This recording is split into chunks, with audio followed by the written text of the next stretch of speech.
whether or not it violated the Code of Ethics and whether or not it violated the NPP Code of Ethics, NPPA Code of Ethics, sorry, and whether or not it was libel and slander to have published the photos.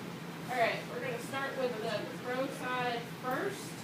And do you feel that publishing these articles was unethical, and did it violate libel and slander? We believe that it was ethical, and Was it libel or slander if published? it was.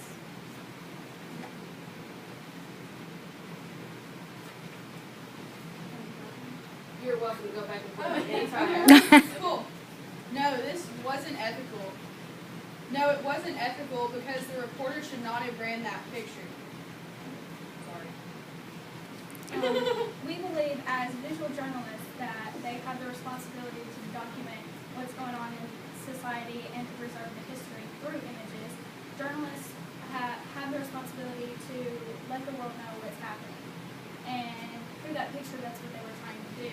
Some people might have not seen what was going on through TV, so that picture was what they saw to let them know that, hey, this happened, this is cool. But they ran this story without knowing 100% who this man was. And on top of that, this man was part of a Catholic family. And if you know anything about, is it Catholicism?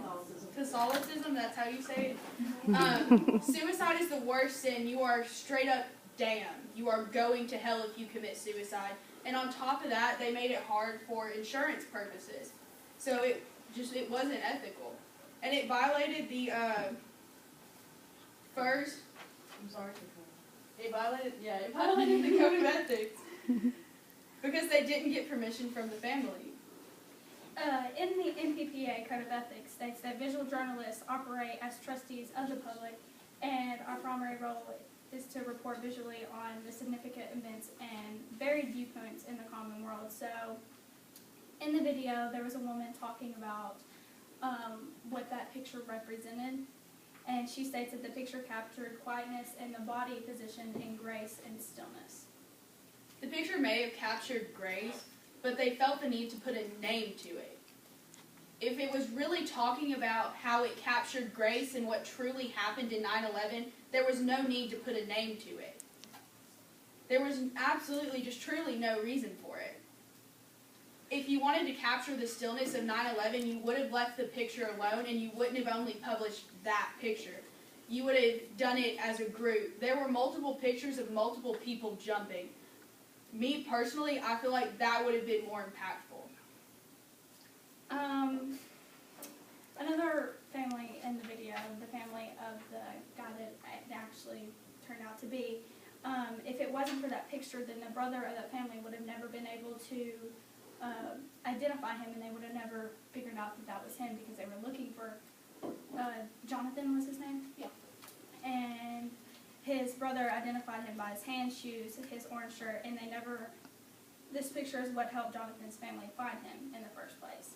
And his family also says it symbolized a man who took his life into his own hands just for that second.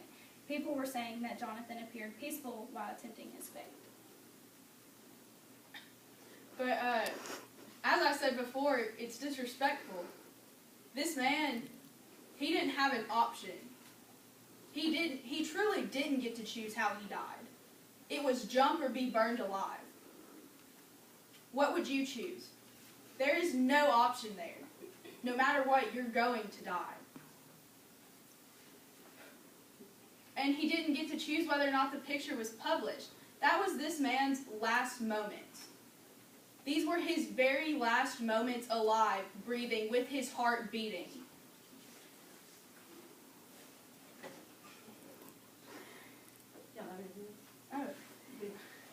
Okay, can we go for the publication requirements and stuff like that? Yeah, absolutely.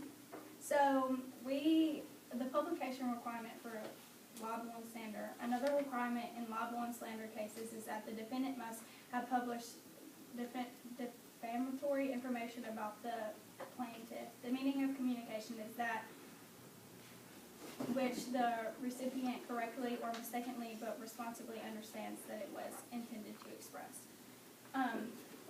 Courts generally will take into account associated facts and circumstances in determining the meaning of the statement. So even where two statements are identical in their words, one may be defamatory while the other is not, depending on the context of the statement. Defamatory means damaging the good reputation of somebody. In the fourth standard of the NPPA Code of Ethics, it says, strive to be unobtrusive and humble in dealing with subjects. And what they posted was extremely invasive. As I said before, this was this man's last moments on earth. He hit the ground. This man died.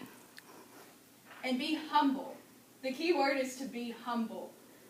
That's not humble. They felt the need to blast this man's death. How is that humble? This man is still known as one of the faces of 9/11 to this day. He will never get peace. We know there's an afterlife, but he will never get peace. And he never got to choose whether or not he could be published. And even though they corrected it, it still isn't right. Because who knows if that other man would have been okay with being blasted across the media. These people didn't get a choice. And like I said before, it's extremely invasive, and it does ruin his reputation because he is a Catholic, which within Catholicism, I can't even say that word. Okay, we all got it. In Catholicism, if you commit suicide, you are automatically damned to hell without question. So it is extremely disrespectful and invasive. I agree, but like I said before, that picture is what helped Jonathan, which is the actual man in that picture. That picture is what helped his family find out where.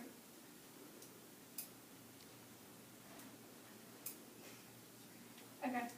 It says, courts have long struggled with the task of determining a standard for deciding whether a statement is defamatory. Many statements may be viewed as defamatory by some individuals, but the same statement may not be viewed as defamatory by others. But the general courts require a plaintiff to prove that he or she has been defamed in the eyes of the community or within a defined group within a community. Juries usually decide the question. He was defaced in the eyes of a community. He's a Catholic. He is automatically damned to hell. He is disgraced in the eyes of his community, in the eyes of his family.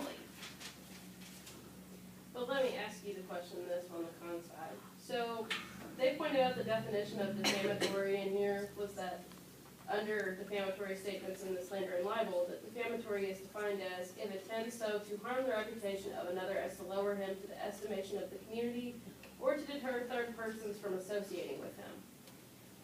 Did the publisher of the photo go out with the reputation of defaming him in the sense that he put something negative with his name, like he said that he was a Catholic who committed suicide? Or did he set out with the intention of simply trying to tell a man's story in order to bring light to something that was sad? I don't think he had vile intentions. I really don't. But he should have checked with the family. It's not his right. I just want to add something. Oh.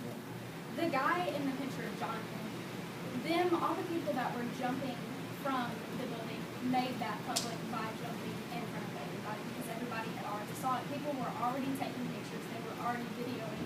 So it wasn't a surprise that somebody already posted that picture. And there's no way for them to prove that he decided that himself. He might have accidentally fell out just trying to get some fresh air. And America saw him as right, not as a Catholic that was going to hell. Jonathan, the actual person in the picture, was not Catholic. Doesn't mean it's okay. Doesn't mean it's not wrong. Why do you think they it doesn't posted mean it? it's wrong Was it for either. publicity or was it to show America that, oh, this is so peaceful? After it happened, Hold on, go back. but after it happened, What they is not this? know that it brought America together. Not 9/11 brought America I'm together. confused since we're the ones arguing. Hold on. Can I say something?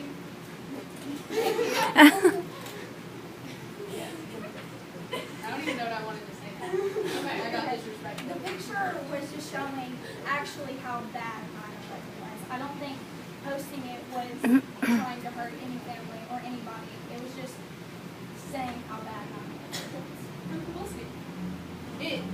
It may have not hurt people, but it hurt their families, so it did hurt people. There was no reason for you to put a name to it. If you really wanted to symbolize 9/11, you would have just posted a picture and left it.